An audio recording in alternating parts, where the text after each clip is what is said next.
వందలాది మంది చిన్నారులను శాస్త్రీయ నృత్య కళాకారులుగా తీర్చిదిద్దేందుకు శ్రీ సూర్య నృత్య నికేతన్ నాట్యాచారిణి ఎం మహాలక్ష్మి చేస్తున్న కృషిని ప్రతి ఒక్కరూ ప్రశంసించాలని కాకినాడ సిటీ ఎమ్మెల్యే వనమాడి వెంకటేశ్వరరావు పేర్కొన్నారు. కాకినాడ జన్మభూమి పార్క్ స్కేటింగ్ రింక్ లో శ్రీ సూర్య నృత్య నికేతన్ ఆధ్వర్యంలో స్వాతంత్ర దినోత్సవ వేడుకలను 250 మంది చిన్నారులతో ఘనంగా నిర్వహించారు.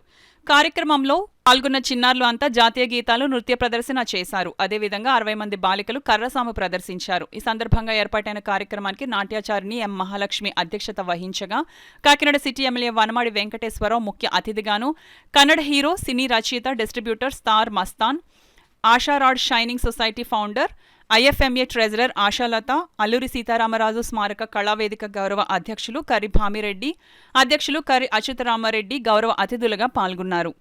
ఈ సందర్భంగా ఎమ్మెల్యే వనమాడి వెంకటేశ్వరరావు మాట్లాడుతూ భారత సంస్కృతి సాంప్రదాయాల్లో భాగమైన సాంస్కృతిక నృత్య కళలను భవిష్యత్ తరాలకు అందించేందుకు నాట్యాచారిణి మహాలక్ష్మి చేస్తున్న కృషి ప్రశంసనీయమని అన్నారు.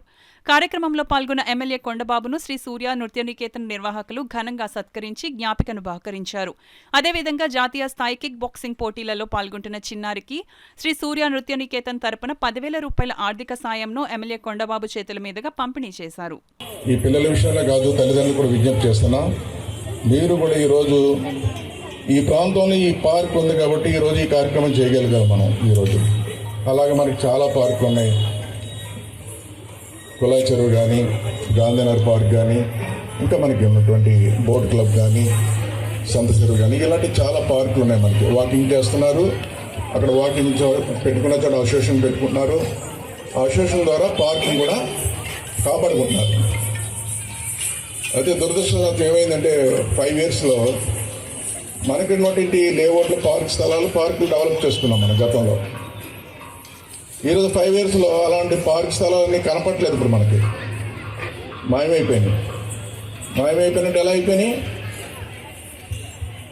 చెప్పగలరా? అక్కడ వేరే బిల్డింగ్లు వస్తున్నాయి, ఆక్యుపై చేస్తారు. మన కాకినాడ జనాభా పెరుగుతున్న బట్టి ఆ ప్రాంతంలో పార్కులు డెవలప్ చేసుకోవాలి. కొన్ని మనం చేయగలిగాం, కొన్ని చేయలేకపోయాం. ఖాళీ స్థలాలు అలా ఉన్నాయి. ఈ 5 yearsలో అలాంటి ఖాళీ స్థలాలు కూడా ఆక్యుపై చేసి ఇష్టం వచ్చినట్టు కట్టేసుకున్నారు.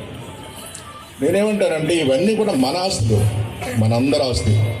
కాకినాడలో ఏ పార్క్ స్థలం ఉన్నప్పుడు కూడా ఎవరు ఆస్తుంది? మనందరి ఆస్తి. మనం కాపాడుకోవాలని కూడా ఈ సందర్భంగా తెలియజేస్తున్నాం. ఈరోజు ఇది ఉంది కాబట్టి మన పిల్లలు ఇక్కడ చేయగలుగుతున్నారు ఈరోజు. అవునా కదా? ఇదే లేకపోతే ఎక్కడ చేస్తారు మీరు అందరూ? ఈరోజు మీరు అందరూ పిల్లల తల్లిదండ్రులు చూడ ఎంతోమంది వచ్చి ఇక్కడ పిల్లలు చేస్తుంటే మీరు చూడగలుగుతున్నారు. ఇదే ప్రోగ్రాం చేయాలంటే ఒక ఆడిటోరియంలో పెట్టుకోవాలి, దానికి రెంట్ పే చేయాలి. ఇక ఫ్రీయేనా? డబ్బులు ఏమైనా వసూలు చేశారా? ఫ్రీ. లేకపోతే వేస్తారంటే ఫంక్షన్ ఆలోచన చేయాలంటే అది 2 లక్షలు ఉంటుంది. ఇంకో హాల్కి వెళ్ళాలంటే 1,50,000 ఉంటుంది. అలాగే ఉన్నాయి, మనం పే చేయవలసి వస్తుంది, డబ్బులు కట్టవలసి ఉంటుంది. ఈరోజు మనకు ఉన్నటువంటి పార్కుల్ని మన ఆస్తిగా భావించి మీరందరూ కాపాడుకొని ఇప్పుడే అసోసియేషన్ వాళ్ళు వచ్చారు ఇక్కడికి.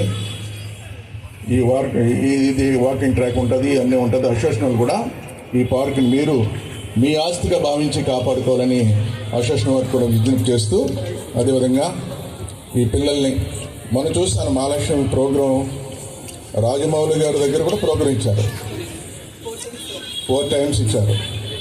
అంటే అక్కడ ఒక గొప్ప డైరెక్టర్ ద్వారా మన పిల్లల్ని డాన్స్ ప్రోగ్రాం ఇచ్చే అవకాశం వచ్చిందంటే మన పిల్లలు బాగా చేస్తున్నట్టు లెక్క. అదేవిధంగా గతంలో మనం ఎక్కడికో వెళ్ళి మన ప్రోగ్రాం చూసేవాళ్ళం. ఇప్పుడు మనం ప్రోగ్రాం చూడడానికి కర్ణాటక నుంచి సినిమా యాక్టర్ వచ్చారు. అదేవిధంగా మన కాకినాడ కర్ణాటక నుంచి సినిమా యాక్టర్గా వచ్చి ఇక్కడ చూడటం కాదు, మన కాకినాడ స్మార్ట్ సిటీగా చేసుకున్నాం. మనం అందరూ కూడా సినిమా షూటింగ్లు ఎక్కడో చూడడానికి వెళ్ళి చూసేపోయే పరిస్థితి ఉండేది. అలాంటి కాకినాడ భవిష్యత్తులో అన్ని సినిమాలు కూడా డైరెక్టర్లు అందరూ వచ్చి మన కాకినాడలో షూటింగ్ తీసుకునే విధంగా మన కాకినాడ తయారు చేయబోతున్నాం అని కూడా సందర్భంగా తెలియజేస్తున్నా. భవిష్యత్తులో మన పిల్లలందరూ కూడా మంచి డాన్స్ నేర్చుకుని కాంపిటీషన్స్కి వెళ్ళి మీరు కూడా ఒక రికార్డ్ సాధించాలి అని ఆ భగవంతుడి ఆశీస్సులు, అందరి ఆశీస్సులు మీకు ఉండాలని కోరుకుంటూ మరొకసారి మీ అందరికీ కూడా శుభాకాంక్షలు తెలియజేసుకుని సెలవు తీసుకున్నాను. Thank you.